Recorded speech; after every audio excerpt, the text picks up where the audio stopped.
Quit being the world's best kept secret. Your time is now.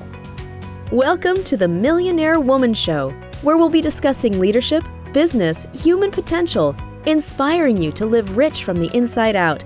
Unlock your creativity, stretch out of your comfort zone, break through your barriers, take inspired action, and achieve epic results. Now here's your host, three-time best-selling author, speaker, and certified executive coach, Debra Kasowski.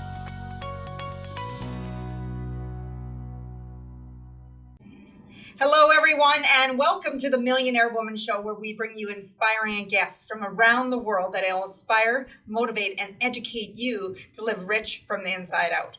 Today was a special guest because I was preparing to be on Angel Wickedly Smart Women podcast, and the show that I picked had our guest tonight, Diane Halfman, and just a phenomenal story. And I only had listened to the first 10 minutes and I'm like, okay, she's got to come on the show.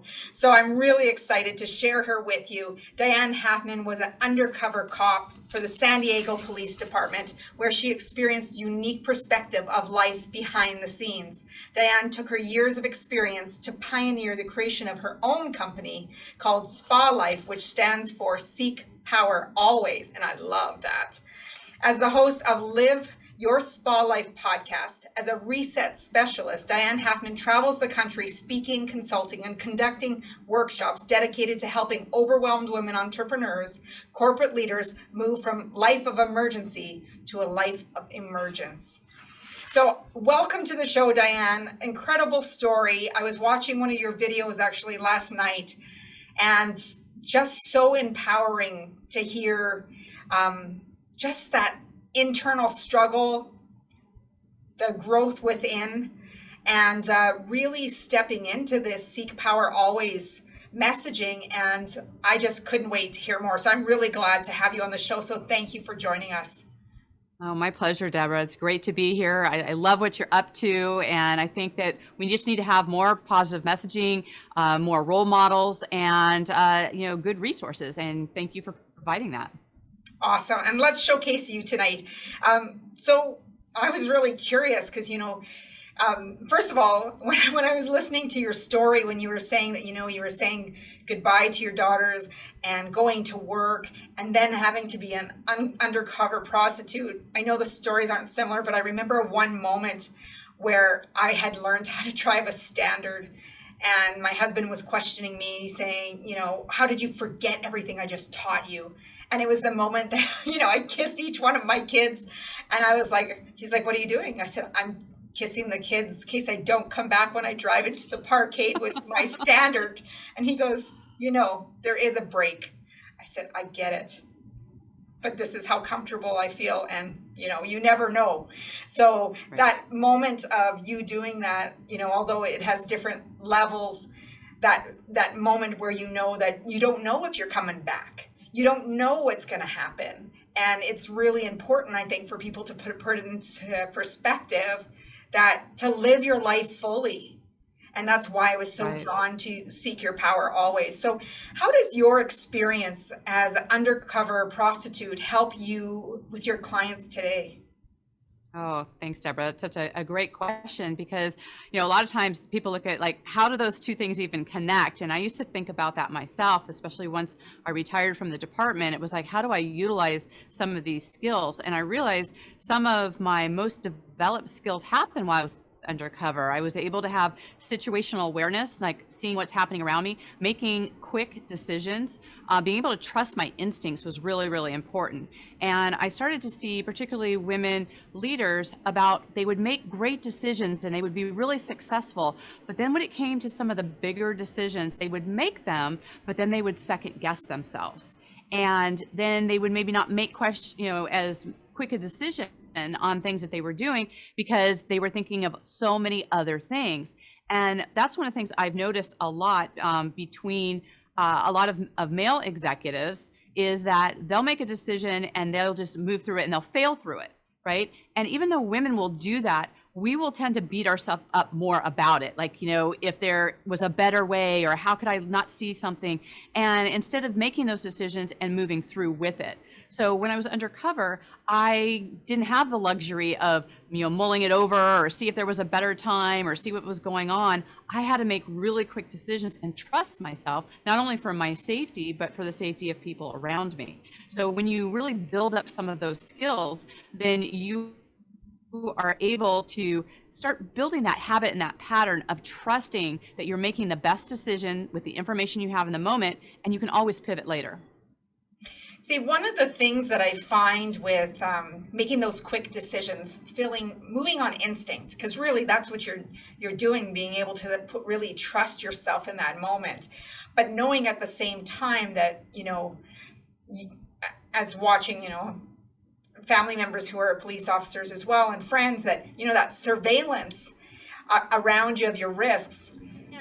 What is it that women, we are so busy thinking about, how everyone else is going to feel about our decision. We want to make sure everybody's okay with it, where sometimes a man will just make the decision and, as you said, fail forward. What is it that women are doing? Because, I've caught myself a few times like, well, I want to make everybody's okay. You're kind of responsible for everybody else's feelings. And what you're actually doing is giving away your power. One of the things I think happens with women is they aren't necessarily clear about what their boundaries are and about what their values are and how. And so when you know what those are, you can make decisions that either move you forward in what you're doing or can hold you back. When women second guess themselves, and men too, it's not just women, but predominantly when that happens, it's because you want to make everyone else happy and you're looking at everyone else's values and their life. But when you do that, you're not living your own life. You're not standing in your own power. You're just letting it leak and letting it get away. And it's not about being rigid in how you're thinking. It's about being clear about what is important to you, what is moving you and your business forward. And when you know what those are and you're clear and being in those boundaries, you can make yes and no decisions much faster because you know what you're weighing them up against. If you're kind of wishy-washy about it and you are allowing what everyone else thinks and you are comparing yourself to someone who you feel maybe has more experience or other type things that you are feeling less than, then you're not standing in that power and you're not making those decisions based on that. So you got to see, how are you showing up and what do you have kind of in your back pocket, and realize that your experience is so unique because of how you learned it, how you did it, and that you are the expert in that. And so you can stand more confidently in that and not second guess yourself in making those decisions. One of the things is, I really want people to go to your website and watch the videos, because when I was, watching your story, I'm really curious for you to share a little bit here about, when you realize that you were undercover in your own life and how things showed up for you. And it was really made me think about, okay, we look at the perfect picture. And when we're doing that comparison, we're looking at a moment of time, but we only see that moment. We don't see the full picture behind the doors with the open windows. Right. So can you share with the audience a little bit more about that? Yeah, absolutely. One of the things I really learned because I also worked uniform patrol, and I was the person who answered 911 calls like all night long. And so I've been in thousands of homes and I've seen people at their worst. And so when you see that over and over again, you see, it could be a beautiful house you're walking up to and you have no idea what kind of chaos that's happening behind the doors. You could be in, maybe a rundown neighborhood and you walk inside and things are really great inside the house, right? So we don't know what things really look like from the outside, and not just physically, but also, internally. And so I talk about that people live 3 different lives. There is your public life, the one that everyone sees you doing, maybe in your job, maybe watching us on the podcast, and they have certain assumptions about who we are. And then our private life, those are things that, our family or our close friends know about us. And then there is our undercover life. And I believe everyone has an undercover aspect to their life where it's that part of you that you hope to God no one finds out about you. That those insecurities or those things that you hold back on, or there's things that you just hope people don't find out about. And when we live from that place, there is that fear factor that happens. And in part of my story, so when I was a police officer and I was in uniform, I would have these times that because I was a single mom and I had 2 young daughters at home, where I felt timid of being able to make my mortgage payment and make that work versus the time when I was at work where I needed to be really strong and make, decisions and help other people. And so sometimes that felt incongruent, and that was part of my undercover life, not only with my daughters, but also in relationships where I would maybe not choose a great partner and I would be embarrassed that I should make a better decision. And so these are all the ways that we don't show all of our experience. But when we look back, it's all of those experiences that allow us to make better decisions, to learn from them, to be able to help people. And when I do consulting, I can take all of those things and see a bigger picture and recognize that in other people to allow them to then have the awareness of what's happening in their undercover lives so that they can be more transparent and they can show up more as a true, real, authentic person. So how do you help them deal with some of that negative self-talk? Because a lot of, those choices came from, fear-based, right? If they're fear-based, they're going to make decisions based on their fears versus a time when they feel more confident. Right. Well, I think one of the most important things to do is to realize you are not your thoughts.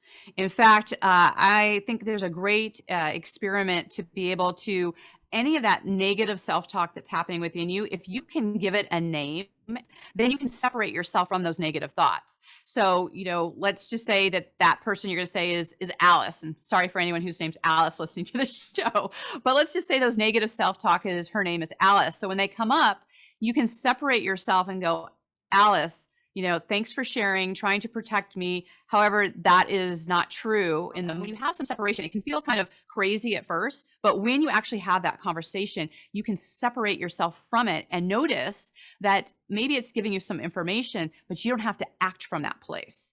And so I always talk about, your mind is a bad neighborhood. Don't go in there alone. Have the tools to separate out what's truly you and what are just negative thoughts that you need to recognize and separate and then act from the place that's truly you and not from the negative self-talk. That's very powerful because I think, when we keep it as one versus have that separation and, naming it is something that you could probably tell off as well if you needed to say, I'm not accepting this. Right. And it's not okay. I think it's Les Brown who says sometimes you just got to stand up within yourself and just say, stop it. Yes, absolutely. So how do you help people move through crisis? Well, the first thing is to identify that you are actually in a crisis. And I think that what happens is that because we all have different experiences, what could be no big deal to one person can be an extreme crisis for another. So there's a continuum of being in a crisis. And sometimes even the word itself, crisis or chaos, can feel so extreme to somebody that they don't identify it as being crisis. Sometimes it's just uncertainty. Like if you look at just things that have been happening in the world just over the last, several years, some people would say that, hey, this is uncertain, and other people would say it's a full-blown crisis. So what I do is I help people look at the different types of crises that are out there. How are you reacting to them? Do you have the tools to help you move through it? And when you have that recognition, you can then use it as a platform to shift and change and look at things in a different way. So helping them identify what the crisis is, there's 6 different types that I look at of those types of crises, and then we walk through them. And it's even helpful to look at what are some uncertainty or crisis or chaos that's happened in your past, because those are great indicators to see how did you move through that.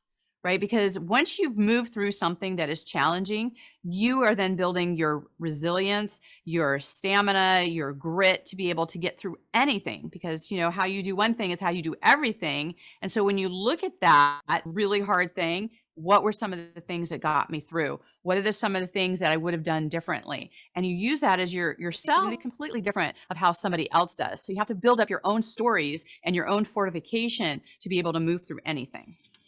And, I think it's how we pay attention to the narrative, that story that we're telling ourselves, that really shifts how we approach life. So I love how you address that. So tell us a little bit more about what spa life is. Yes, love that. So, as I mentioned, you had mentioned earlier about the Spy Life is an acronym, right? And so, the SPA in Spa Life is for Seek Power Always. And one of the things that I love about that is there's a lot of different meanings to it for me, because Spa Life is, I look at it as Spa Life as being a lifestyle where accomplishment and harmony coexist. Like, it's all the different aspects of you. And so much time we only judge our success, excuse me, based on like our business or our family, but we don't see how it all ties together. And I look at Spa Life as it's looking at, are you out in nature? What is your spirituality? What are your relationships looking like? What is your health like? All of those things add up to the life that you want to live.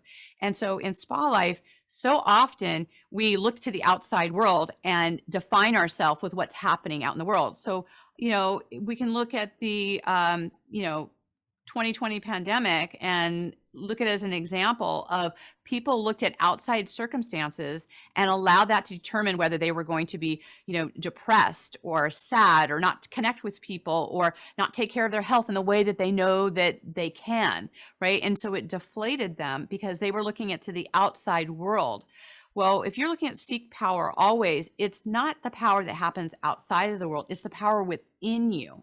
And it's when things are crazy on the outside that it can be that much more challenging to actually look inside and go, what do I actually believe? What is, where can I, get the fortification within myself to get through anything? And, for me, there wasn't a lot of shifts or changes that happened through that time, because I knew my boundaries, I knew my strength, I knew what freedom was to me, I knew how I was going to move through. And that's how I helped a lot of my clients move through that as well and go, are you feeling a sense of loss or depression because of things that you're listening to? I mean, are you listening to negative things all the time, all day long? You're going to start feeling negative and having those things happen. So when you're committed to live a spa life where you're trusting your own intuition, your wisdom, your power that you have within you, right? It's like being that force for good. So one of the things I love to talk about with spa life is that it's a lifestyle, and that is that accomplishment and harmony coexist.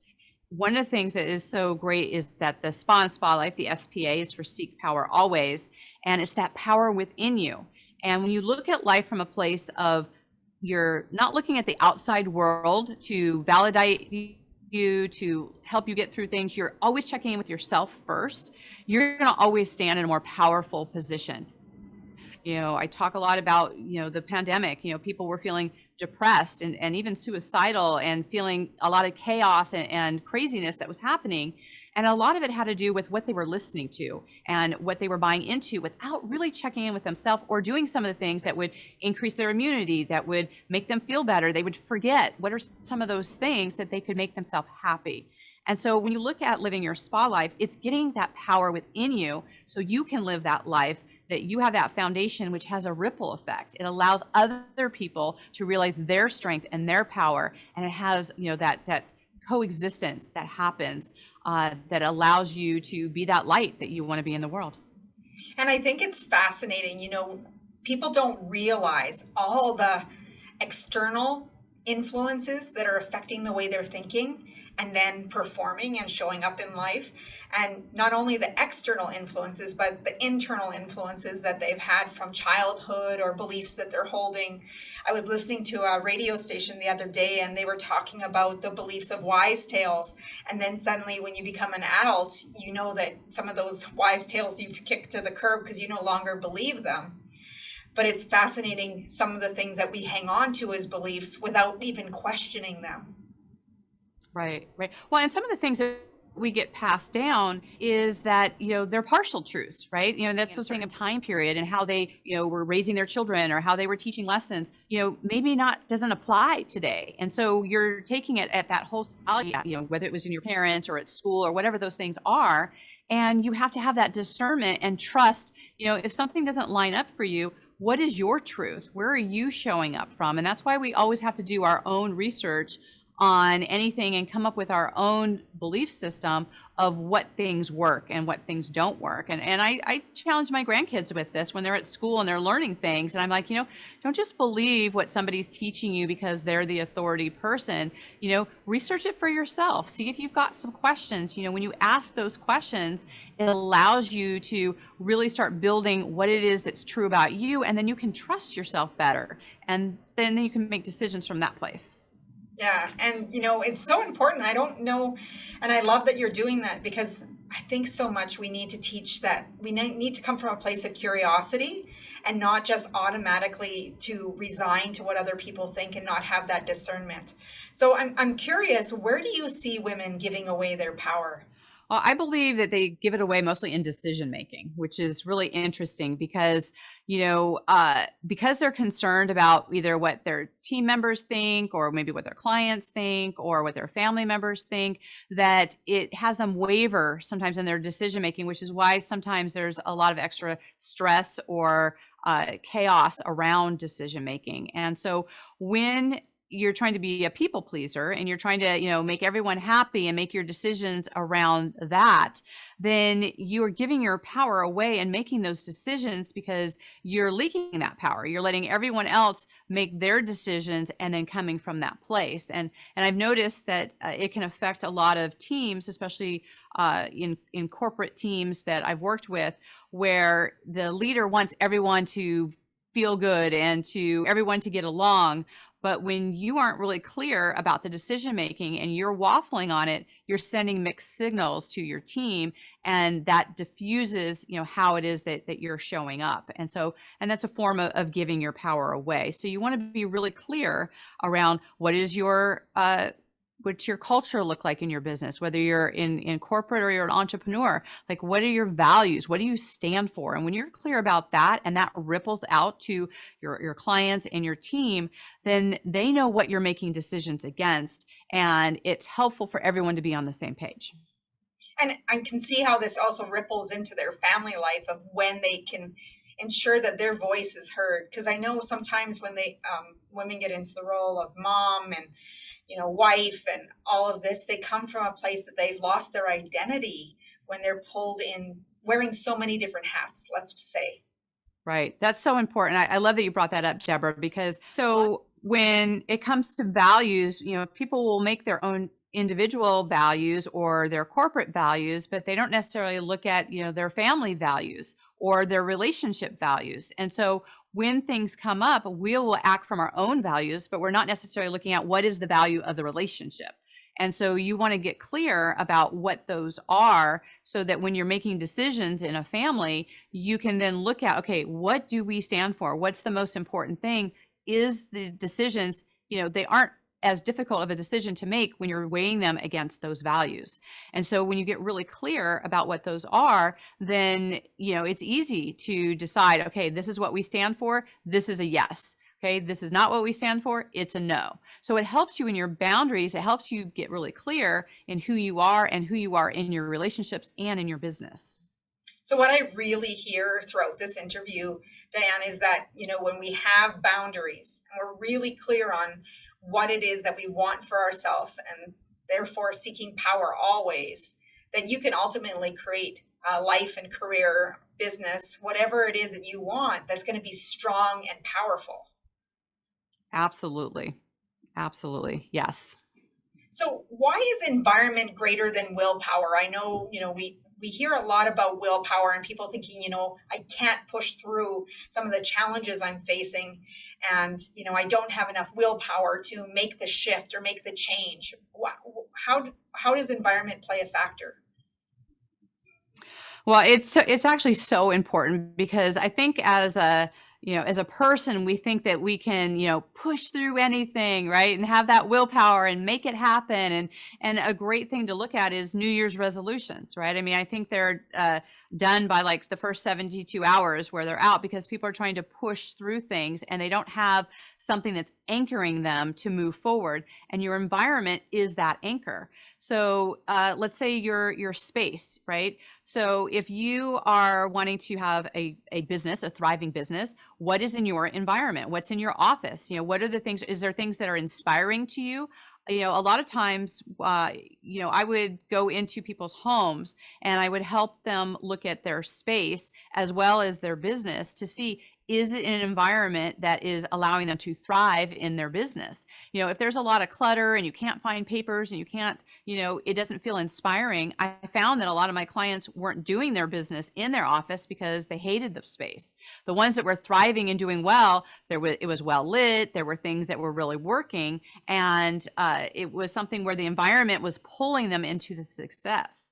The same thing around diet. Like, if you really want to make a shift and change in your diet, you only want to have things in your space that are, wholesome for you, that are really great for you, that have the environment for you to be successful in your health. If you've got, junk food or things in there, it's only a matter of time. And, sometimes people will trick themselves. Oh, it's for my family or my kids or guests or whatever that are there, right? But if you are stressed enough or you're hungry enough, you're going to go to that because it's in your environment. So we want to look at every space of our environment. And is it pulling us towards what we want in life? Is it allowing us to stand in our power? Are we able to make good decisions? Or is it just confusion and distraction and things that are around us that aren't helping us? Because we can have great intentions with willpower, but ultimately it's your environment that's going to allow you to actually make forward progress. So there's definitely that push and pull phenomena going on, but without having that resistance, by creating those spaces, people can really start thriving without having that pushing feeling that they're, shoved into it versus more of a drawing forward. Absolutely. Yeah, it works every time. That's fascinating. And I think people take it for granted, even the cars they drive or how clean their car is inside. One of the mentors that I've ever had, he said, if I ever ask you to pick me up and your car is filthy inside, it tells me how your mind is. Right. Absolutely. So it's fascinating that people take those little things for granted. Right. Well, and the other thing too is that, clutter is a form of protection, just like weight. So extra weight on our body kind of pushes people away to not get close to us. And these are all subtle subconscious things that happen. Clutter is also a way where it's physical barrier of things where it allows you to hide. It goes back into that undercover life, right? What are the things that we're hiding from? If we have clear open spaces, so everything has, a ripple effect as far as what we're allowing in our space and what it actually looks like. So I love that analogy about your car and your mind. I mean, everything is a reflection in your space. Yeah. So Diane, how can people learn more about you? I know also there's the proof and other things that you have on your website. Please tell us more about how people can stay in touch with you. Oh, thank you, Deborah. Well, definitely you can go to my website, dianehalfman.com. We've got some free gifts there, my videos there. You can look at my podcast, Live Your Spa Life, on there. Our current theme on there is a force for good. So I've just had some really great people on there who are being a force for good in the world. And one of the things is that, we talked a lot here about crisis and about where you are. And so you can actually pick up my crisis resource. You can just go to dianehalfman.com /crisis. And you can go through the checklist there and see, are you in crisis? How do you identify it? You can be able, because once you can actually have some awareness around where you are and how much maybe things in the world have been affecting you more than you actually have, you can start building those tools to build your resilience, to actually show up in the world and stand more in your power. So getting that would be a great start. Thanks so much. And I'll make sure everything is in the show notes, also her social media contacts as well. I actually switched things around. I have two last questions for you.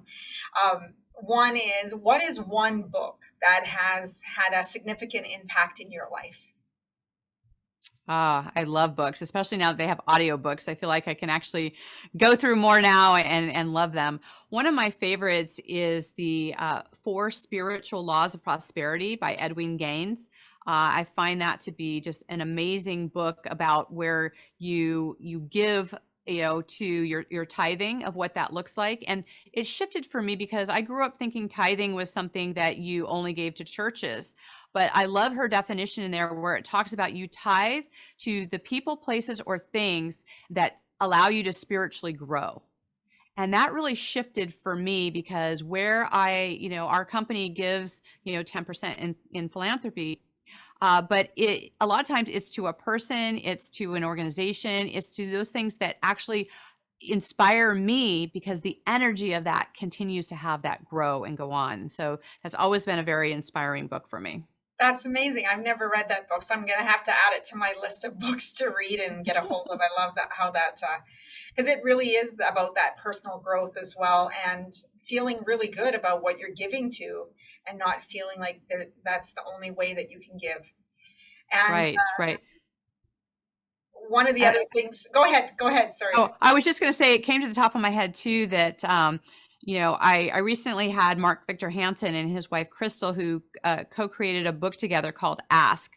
And I think it would be so great for just entrepreneurs and people in general who just, what are the questions that we're asking ourselves? We were talking about being in our mind and how things look like, and has some really great stories in there, and about even just some visualization and how to ask, right? To do the big ask, the bigger ask. And so there's some really great resources in there, and it's also just a fun story to read through. I would definitely say check that out.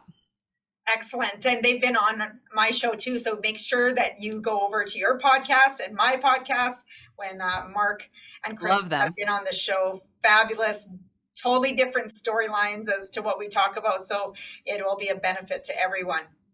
My final question for you is, what it means to me to live rich from the inside out is that I trust myself. I trust my own inner wisdom, my intuition, and that I access my own power, that I live from my own power. And when I do that, I am living within my values. I am living my best life, and that ripples out to give other people permission to live their own life together. Very powerful, and totally aligned with, I want people to, check out Diane Halfman, Spa Life, Seek Power Always. Very powerful statement. And whenever in doubt, I'm just going to give this plug. I don't know if this is something that you teach, Diane, I think people need to put a Post-it note on their mirror, on the visor of their car, on their steering wheel, in their wallet, to make sure that they have that control in their lives, to seek power always. So I love the theme that you work with. I love the messaging that you support people with, so that they can truly step into the lives they're meant to live. Thank you so much for joining us here on the Millionaire Woman Show. Thank you, Debra. It's great to be here. Thanks so much. And for everyone listening, please go over to my website at www.debrakasowski.com, where you're getting your free video course on making habits stick right now before we change things up, to build that focus and consistency in your life and knock those goals out of the park. Now, if you're interested in coaching, you can also DM me there as well at Debrakasowski.com, and I read all my emails. And don't forget to hit the bell if you're watching on YouTube, subscribe to the show, rate and review, and give us some feedback about this interview. Diane and I have had such a great conversation, and I would love to connect you again. I'm going to put everything in the show notes, because she just has a very powerful message that I want to bring out to the world, and we would love to hear from you as well. So as Muhammad Gandhi says, be the change you wish to see in the world. And on behalf of Diane and myself, go out and make today great.